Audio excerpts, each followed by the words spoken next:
दोस्तों, प्रस्तुत है बिहार बोर्ड मैट्रिक परीक्षा 2021 के लिए हिंदी ऑब्जेक्टिव सीरीज का सेट 3।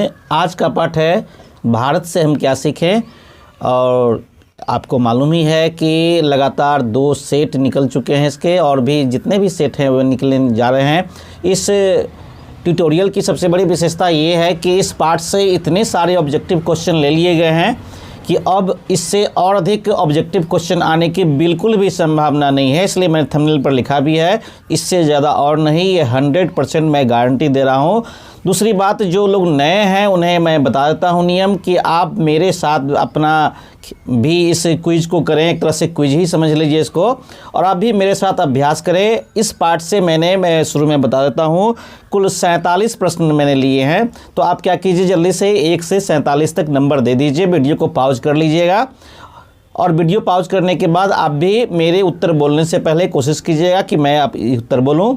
साथ ही सेट 2 में जो सवाल पूछा गया था उसका भी जवाब इस वीडियो के अंत में दिया जाएगा, और इसमें यह बताया जाएगा किन लोगों ने इसमें भाग लिया, किनके जवाब सही रहे, और आगामी जो आने वाला सेट है उसके बारे में भी जो क्वेश्चन जो प्रत्येक सीट जैसा कि सेट में किया जाता है 2 सवाल किए जाते हैं वो भी किए जाएंगे।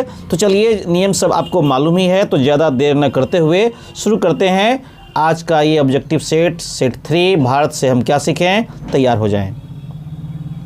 पहला क्वेश्चन है आपके सामने, भारत से हम क्या सीखें कि रचनाकार कौन है। ए विवेकानंद, बी मैक्स मुलर, सी रविन्द्रनाथ ठाकुर और डी दयानंद सरस्वती। तो पहला का आंसर क्या हो गया, बी मैक्स मुलर।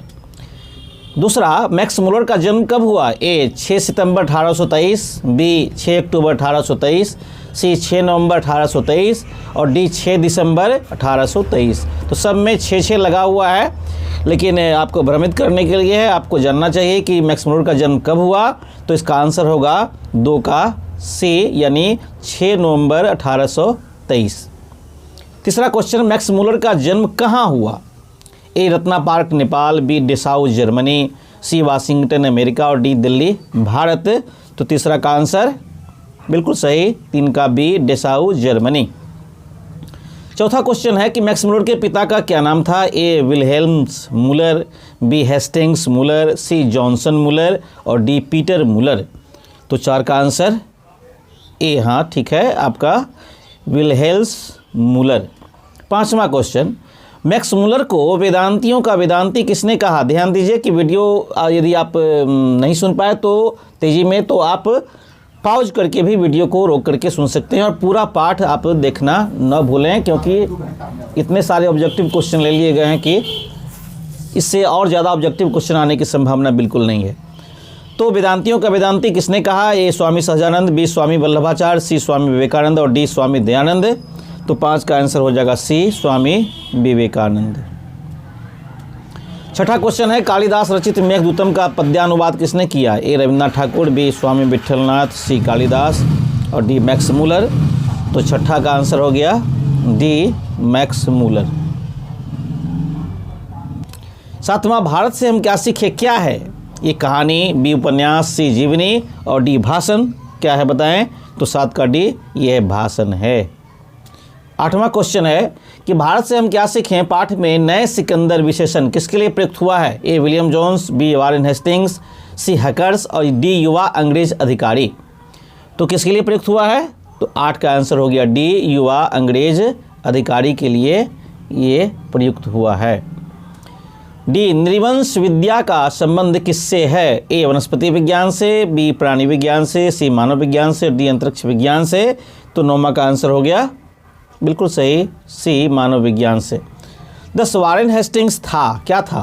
फारस का राजा। ए, बी भारत का गवर्नर जनरल, बी सी महान दार्शनिक और डी प्रसिद्ध समाज सुधारक। तो 10 का आंसर क्या होगा बताइए जल्दी से। 10 का आंसर बी, यानी भारत का गवर्नर जनरल। 11 क्वेश्चन है, 11वां क्वेश्चन कि दारिस क्या है। ये चांदी का प्राचीन कालीन सिक्का, बी सोने का प्राचीन कालीन सिक्का, सी एक देवता, डी एक धार्मिक ग्रंथ। तो 11वां का आंसर हो गया बी, सोने का प्राचीन कालीन सिक्का। 12, प्लेटो का संबंध किस देश से है। ए इटली से, बी स्पेन से, सी भारत से और डी यूनान से। यही क्वेश्चन पूछे गए थे सेट 2 में। तो 12 का आंसर है डी, यानी यूनान से। 13 शाहनामा का रचना काल है। ए 7वीं 8वीं सदी, बी 10वीं 11वीं सदी, सी 4वीं 5वीं सदी, डी 5वीं 6वीं सदी। तो 13 का आंसर हो जाएगा बी 10वीं 11वीं सदी। 14 नंबर क्वेश्चन है, मुंडा किस देश की जाति है? ए मंगोल, बी चीन, सी मुल्तान, डी भारत। तो 14 का आंसर हो जाएगा, सही पहचाना आपने, डी भारत। 14 में टिक लगाएंगे, 14 का आंसर हो गया डी भारत। 15 नंबर क्वेश्चन की ओर चलें। संस्कृत का अग्नि शब्द लैटिन में किस रूप में मिलता है? ए एग्नेस, बी अग्नेस, सी इग्नेस और डी ओग्निस। मिलता जुलता नाम है, आपको भ्रमित करने के लिए किया गया है। तो आप जान लें कि 15 का आंसर हो गया सी इग्निस। 15 में सी आप टिक लगाएंगे, 15 का आंसर हो गया सी इग्निस। 16वां क्वेश्चन है, सर विलियम जोन्स ने भारत की यात्रा कब की थी? ए 1957 ईस्वी में, बी 1750 ईस्वी में, सी 1790 ईस्वी में और डी 1783 ईस्वी में। यदि आप जान रहे होंगे तो आपने टिक लगा लिया होगा। तो 16 का आंसर हो गया डी 1783 ईस्वी में। 17 प्रत्न मानव का अर्थ है? ए लघु मानव, बी महामानव, सी प्राचीन मानव, डी निर्धन मानव। 17 का आंसर सी प्राचीन मानव। 18 हकर्स थे? ए वनस्पति वैज्ञानिक, बी भूगर्भ शास्त्री, सी प्राणी वैज्ञानिक और डी पुरातत्वविद। तो 18 का आंसर हो गया ए वनस्पति वैज्ञानिक। 19वां क्वेश्चन है, किसे वाराणसी के पास सोने के सिक्कों से भरा एक घड़ा मिला था? ए वारेन हेस्टिंग्स, बी विलहेल्म्स मूलर, सी फ्रेडरिक मैक्स मूलर और डी इनमें से कोई नहीं। तो 19 का आंसर हो जाएगा ए वारेन हेस्टिंग्स। 20वां क्वेश्चन है, मैक्स मूलर के अनुसार भारत की सबसे प्राचीन भाषा कौन है? ए हिंदी, बी बांग्ला, सी मैथिली और डी संस्कृत। बताएं जल्दी से, कौन सा सबसे प्राचीन भाषा कौन सी है? आप जान गए होंगे। 20 का आंसर सी नहीं, बिल्कुल नहीं। 20 का आंसर डी यानी संस्कृत। 21वां क्वेश्चन, मैक्स मूलर ने सर्वविध संपदा और प्राकृतिक सौंदर्य से परिपूर्ण किस देश को माना है? ए जापान को, बी श्रीलंका को, सी भारत को और डी कनाडा को। तो 21 का आंसर हो जाएगा सी भारत को। 22वां क्वेश्चन है कि हितोपदेश का जर्मन भाषा में अनुवाद किसने प्रकाशित करवाया? A Max Muller, B Bharatendu Harishchandra, C Yatindra Mishra और डी कालिदास। तो 22 का आंसर क्या हो जाएगा? बिल्कुल सही, 22 का answer A Max Muller. 23 sir William Jones ने भारत की यात्रा कब की थी? ए 1957 ईस्वी में, बी 1750 ईस्वी में, सी 1790 ईस्वी में और डी 1783 ईस्वी में। तो 23 का आंसर हो गया डी 1790 ईस्वी में, सॉरी सी 1790 ईस्वी में।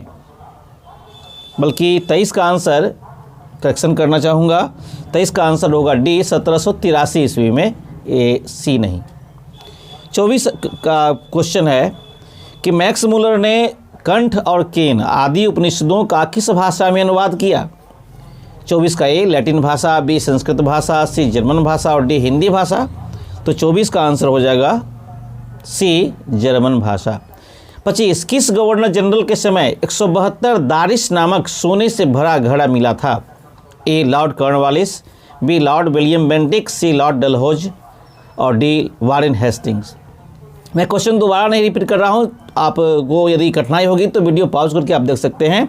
तो 25 का आंसर हो जाएगा सी लॉर्ड डलहौजी। 26 कौन सी भाषा और उसका साहित्य यूनान और रोम के संपूर्ण साहित्य से भी अधिक विशाल रहा है? ए संस्कृत, बी हिंदी, सी अंग्रेजी और डी ग्रीक। तो 26 का आंसर बिल्कुल सही, ए संस्कृत। 27 प्लेटो और कांट का अध्ययन करने वाले यूरोपियन लोगों के मनन योग्य देश है, कौन देश है? A Germany, B Bharat, C Greek देश, डी इनमें से कोई नहीं। तो 27 का आंसर हो गया बी भारत। 28वां क्वेश्चन है, मैक्स मूलर के अनुसार सच्चे भारत के दर्शन कहाँ हो सकते हैं? ए कोलकाता, बी मुंबई, सी मद्रास, डी ग्रामीण भारत में। बिल्कुल सही, 28 का आंसर डी यानी कहाँ होगा? तो ग्रामीण भारत में। 29वां क्वेश्चन चलें, सर्वविध संपदा और प्राकृतिक सौंदर्य से परिपूर्ण कौन सा देश है? यदि आप मुझे इस भूमंडल का अवलोकन करने के लिए कहें तो बताऊंगा कि वह देश है भारत। यह गद्यांश किस पाठ का है? इस तरह से भी पूछा जा सकता है प्रश्न। तो ए विष के दांत, बी भारत से हम क्या सीखें, सी नाखून क्यों बढ़ते हैं, डी शिक्षा और संस्कृति। तो बिल्कुल सही है 29 का बी भारत से हम क्या सीखें। 30वां क्वेश्चन की ओर चलें। वारेन हेस्टिंग्स के समय वाराणसी में कितने दारिस नामक सोने के सिक्के मिले थे? देखिए इससे पहले भी क्वेश्चन पूछे जा चुके थे, लेकिन वो कुछ दूसरे तरह के क्वेश्चन थे। तो 30 का 162, बी 165, सी 172 और डी 125। तो क्या आंसर होगा? 30 का आंसर बताइए। अभी अभी आया था, इस तरह का प्रश्न आया था। तो 30 का आंसर हो जाएगा, यानी 30 का सी हो जाएगा। 31वां, यदि आप भूविज्ञान में रुचि रखते हैं तो हिमालय से श्रीलंका तक का विशाल भूप्रदेश आपकी प्रतीक्षा कर रहा है। यह गद्यांश किस पाठ से लिया गया है? ए शिक्षा और संस्कृति, बी भारत से हम क्या सीखें, सी आविन्य और डी नौबत खाने में इबादत। तो बिल्कुल सही सवाल है आपका, उत्तर है ये 31 का बी भारत से हम क्या सीखें। 32, मैक्स मूलर के अनुसार वह कौन सा देश है जो हकर्स जैसे अनेक वनस्पति को अनायास ही अपनी ओर आकृष्ट कर लेती है? तो 32 का आंसर हो जाएगा सी, यानी भारत। 33, जीव वैज्ञानिक हेकल भारतीय समुद्र तट पर किसकी खोज में पहुंचे थे? तो 33 का ए पौधों की खोज में, बी मोती की खोज में, सी सोने की खोज में और डी नमक की खोज में। तो 33 का आंसर हो जाएगा बी, मोती की खोज में। 34, वारेन हेस्टिंग्स कहाँ का गवर्नर जनरल था? तो 34 का आंसर हो जाएगा A Bharat, B Sri Lanka, C Germany और डी यूनान। तो 34 का आंसर हो जाएगा ए, यानी भारत। 35वां क्वेश्चन की ओर चलें। मैक्स मूलर थे क्या थे? ए भारत भक्त, बी संस्कृतानुरागी, सी वेदों के प्रति आस्थावान या डी उपर्युक्त सभी। क्या लगता है आपको? बिल्कुल सही, 35 का आंसर डी, यानी उपर्युक्त सभी थे ये। 36, हैकर्स थे कौन थे? ए भूवैज्ञानिक, बी वनस्पति वैज्ञानिक, सी रायवत वैज्ञानिक और डी विधि शास्त्री। तो 36 का आंसर हो जाएगा बी, यानी वनस्पति वैज्ञानिक। 37, भारत से हम क्या सीखें गद्य पाठ का जर्मन भाषा से हिंदी भाषा में भाषांतरण किसने किया? याद रखिएगा इसको। ए हजारी प्रसाद द्विवेदी, चूंकि ये पाठ तो मैक्स मूलर ने लिखा था जर्मन भाषा में। बी अमृतलाल नागर, हिंदी भाषा में किसने लिखा? सी मैक्स मूलर और डी भवानी शंकर त्रिवेदी। तो 37 का आंसर क्या हो जाएगा? आप सोच रहे होंगे मैक्स मूलर, नहीं, ये हो जाएगा डी, भवानी शंकर त्रिवेदी। 38वां क्वेश्चन, महारानी विक्टोरिया ने नाइट की उपाधि प्रदान की किसे? ए मैक्स मूलर को, बी अमरकांत को, सी बिरजू महाराज को और डी अशोक वाजपेयी को। तो 38 का आंसर हो जाएगा ए, मैक्स मूलर को। हालांकि बाद में उन्होंने इस उपाधि को त्याग भी दिया था। 39 नंबर है, मैक्स मूलर ने अपना नाम बदलकर क्या रख लिया था? A Max R, B Swami Max, C Moksha Muller, D Murali Müller. तो 39 का आंसर हो जाएगा आपको, बताइए क्या रख लिया था नाम बदल के? सी मोक्ष मूलर, नाम मिलता जुलता था। 40वां क्वेश्चन है, मैक्स मूलर ने भारत के लिए नवागंतुक अधिकारियों को किसकी तरह सपने देखने के लिए प्रेरित किया? तो 40 का आंसर, पहले क्वेश्चन समझिए। A option Warren Hastings, B sir William Jones, C Mahatma Gandhi और डी हैकर्स। तो 40 का आंसर हो जाएगा बिल्कुल सही, बी सर विलियम जोन्स। 41वां क्वेश्चन है, मैक्स मूलर की मृत्यु कब हुई? ए 16 अक्टूबर 1901, बी 20 अक्टूबर 1901, सी 24 अक्टूबर 1900 और डी 28 अक्टूबर 1900। तो 41 का आंसर क्या हो जाएगा? डी हो जाएगा, 28 अक्टूबर 1900 में मृत्यु इनकी हो गई। 42वां क्वेश्चन चलिएगा, ये लास्ट ले रहे हैं, 47 तक ही है। तो लेipzig विश्वविद्यालय में मैक्स मूलर ने किस भाषा का अध्ययन किया? ए हिंदी का, बी जर्मन का, सी संस्कृत का और डी उर्दू का। तो मैक्स मूलर ने किस भाषा का अध्ययन किया होगा? आश्चर्य लगेगा आपको। 42 का आंसर हो जाएगा क्या? सी, यानी संस्कृत का अध्ययन किया था। 43, किसके अध्ययन क्षेत्र में भारत के कारण नवजीवन का संचार हो चुका है? ए विधि शास्त्र, बी नीति कथा, सी भाषा विज्ञान और डी दैवत विज्ञान। तो 43 का आंसर बी नीति कथा। 44, पारसियों के धर्म का क्या नाम है? ए बौद्ध धर्म, बी जैन धर्म, सी वैदिक धर्म और डी जरथुस्ट्र। क्या नाम होगा पारसियों के धर्म का? तो 44 का आंसर बिल्कुल सही, डी जरथुस्ट्र। 45, मैक्स मूलर कौन सी भाषा में बाल्यकाल में ही निपुण होकर कविता लिखने लगे थे? 45 का ए संस्कृत, बी लैटिन, सी अंग्रेजी और डी अमेरिकन। 45 बताइए किस भाषा में बाल्यकाल में ही, बचपन की बात हो रहा है कि निपुण होकर कविता लिखने लगे थे, तो उनकी भाषा थी लैटिन, यानी 45 का बी। 46वां क्वेश्चन है, मैक्स मूलर ने मानव सभ्यता का मूल स्रोत किसे माना? ए भौतिक ज्ञान को, डी पाश्चात्य सभ्यता ज्ञान को, सी वैदिक तत्व ज्ञान को और डी विश्व इतिहास के ज्ञान को। तो 46 का आंसर हो जाएगा सी, यानी वैदिक तत्व ज्ञान को। तो 46 का आंसर लगा लीजिए सी, वैदिक तत्व ज्ञान को। और अंतिम प्रश्न आ रहा है, रुकिएगा क्योंकि इसके बाद सेट 2 में पूछे गए प्रश्न के जवाब दिए जाएंगे और बताया जाएगा किन लोगों ने भाग लिया। तो 47 का, संस्कृत भाषा के साहित्य का विस्तार लगभग कितने लंबे काल तक माना गया है? ए, जैसा कि आप देख रहे हैं 1000, बी 2000, सी 3000 और डी 4000। यानी संस्कृत भाषा के साहित्य का विस्तार कितने लंबे काल तक माना गया है, लगभग की बात हो रही है। तो 47 का आंसर हो जाएगा सी, यानी 3000। तो ये थे आज के प्रश्न सेट 3 से, भारत से हम क्या सीखें। कुल 47 प्रश्न लिए गए हैं और इतने सारे प्रश्न ले लिए गए हैं कि कोई संभावना नहीं बचती है कि अब इससे और अधिक प्रश्न आए। चलिए हम देखें कि सेट 2 में हमने क्या सवाल पूछा था। तो देखिए आपके सामने है सेट 2 का सवाल। मैंने पूछा था नंबर 1, प्लेटो का संबंध किस देश से है? जिसका ऑप्शन था ए इटली से, बी स्पेन से, सी भारत से और डी यूनान से। तो इसका आंसर बताइए। पहला का आंसर डी है, यूनान से। यानी पहला का आंसर सेट 2 का जो मैंने सवाल पूछे थे, बहुत से लोगों ने सवाल के जवाब सही दिए, कुछ लोग के गलत भी हुए, कोई बात नहीं। दूसरा क्वेश्चन जो कि आजकल समसामयिक है, कोरोना वायरस का नाम कोरोना क्यों पड़ा? बहुत से लोगों ने जवाब दिए और बहुत से लोगों ने, अधिकांश लोगों का सवाल गलत निकला। ए पहला था क्राउन लाइक प्रोजेक्शन के कारण, बी लीफ लाइक प्रोजेक्शन के कारण, सी ईंटों की उनकी सतह संरचना के कारण और डी कोरोना नामक फल के समान दिखने के कारण। तो ऐसा है कि इलेक्ट्रॉन माइक्रोस्कोप से देखने पर वायरस क्राउन जैसा दिखता है और लैटिन में कोरोना का अर्थ ही होता है क्राउन। क्राउन मतलब मुकुट की तरह, क्राउन। तो देखते होंगे आपने चित्र में देखा होगा, कोरोना वायरस को जो दर्शाया जाता है वो क्राउन की तरह मुकुट जैसा कुछ निकला रहता है।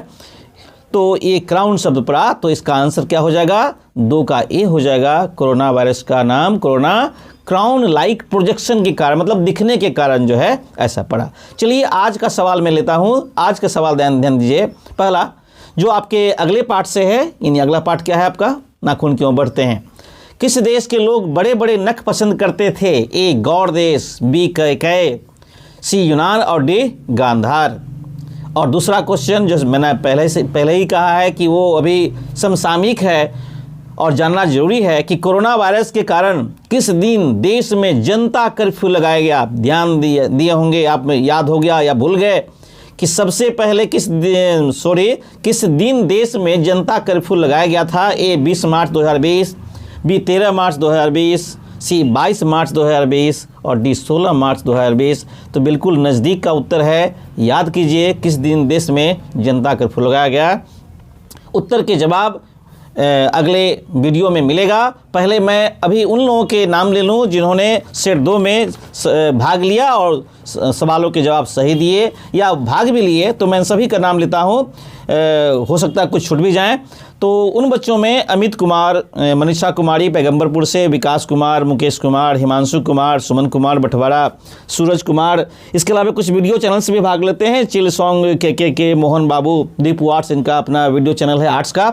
बहुत सारे हैं, चूँकि वीडियो ज़्यादा लंबा हो जाता है, आप लोग देख नहीं पाते हैं, इस कारण अगले वीडियो में मैं कोशिश करूंगा कि आपके जितने भी आप लोग भाग लें, अधिक से अधिक भाग लें। और यदि वीडियो आप तक पहली बार पहुंच रही है तो इसे लाइक और सब्सक्राइब अवश्य करें। मिलते हैं बहुत जल्द ही अगले वीडियो में सेट 4 के साथ, नाखून क्यों बढ़ते हैं में। वीडियो देखने के लिए धन्यवाद।